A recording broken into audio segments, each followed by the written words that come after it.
অন্তর্বর্তী সরকারের প্রধান উপদেষ্টা ডক্টর মোহাম্মদ ইউনূস এবং ভারত অনেকটা যেমন দা কুমড়োর সম্পর্ক সেই ক্ষমতা গ্রহণের পর থেকে। আবার ডক্টর মোহাম্মদ ইউনূসও ভারতের ইস্যুতে বেশ কিছু বক্তব্য করেছেন, যেগুলো ভারত মনে করছে তাদের সার্বভৌমত্বকে এগুলা ক্রস করে বা এটা হুমকি স্বরূপ। বিশেষ করে চীনের গিয়ে একটা বক্তব্য তিনি দিয়েছিলেন 7 সিস্টার্স নিয়ে। এরপর ভারত জুড়ে নিয়ে তোলপাড় হয়েছিল। ইভেন আনটিল নাও ভারতেরই বিজেপি সরকার মনে করে ডক্টর ইউনূস তিনি পাকিস্তান পন্থী অথবা পাকিস্তান ঘেঁষা। এটার মূল কারণ হিসেবে তারা আইডেন্টিফাই করছে যে পাকিস্তানের সাথে 1971-এর পর ব্যবসা বাণিজ্য কূটনীতির যে সম্পর্ক অনেকাংশে বৃদ্ধি পেয়েছে এবং বাংলাদেশে বর্তমান জনতার মধ্যে ভারতের প্রতি প্রচন্ড নেগেটিভিটি এবং পাকিস্তান পন্থার জয়, এই জিনিসগুলোকে তারা কোড আনকোড অনেক সময় নিউজ করে। কিন্তু আজকের যে নিউজটা এখানে এই প্রথম মনে হয় ডক্টর মোহাম্মদ ইউনূসকে নিয়ে ভারত অনেকটা প্রশংসা করেছে।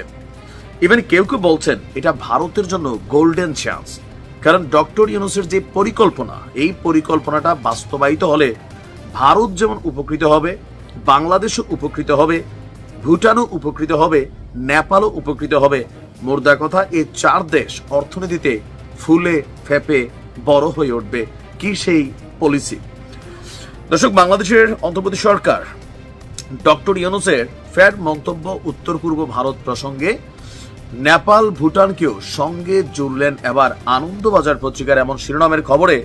যখন আমরা দেখলাম তখন সেখানে প্রতিবেদনটা এমন ভাবে করা হয়েছে যে উত্তর পূর্ব ভারতকে টেনে আপনার বাংলাদেশ, নেপাল, ভুটান এবং ভারতের উত্তর পূর্বের এই 7টি রাজ্যকে নিয়ে একটি মিলিত অর্থনৈতিক পরিকল্পনার প্রয়োজন আছে বলে ডক্টর ইউনূস মনে করছেন। মানে ভারতের এই 7 সিস্টার্স, বাংলাদেশ, নেপাল, ভুটান এই সবগুলো মিলা একটা অর্থনৈতিক পরিকল্পনা দরকার।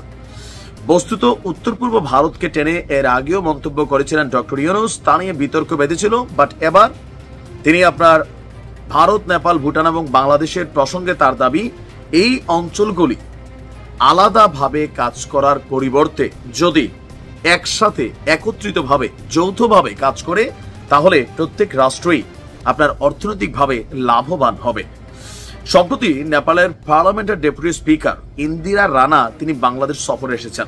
গত সোমবার সরকার প্রধানের সাথে একটি বৈঠক করেছেন নেপালের এই পার্লামেন্টের ডেপুটি স্পিকার।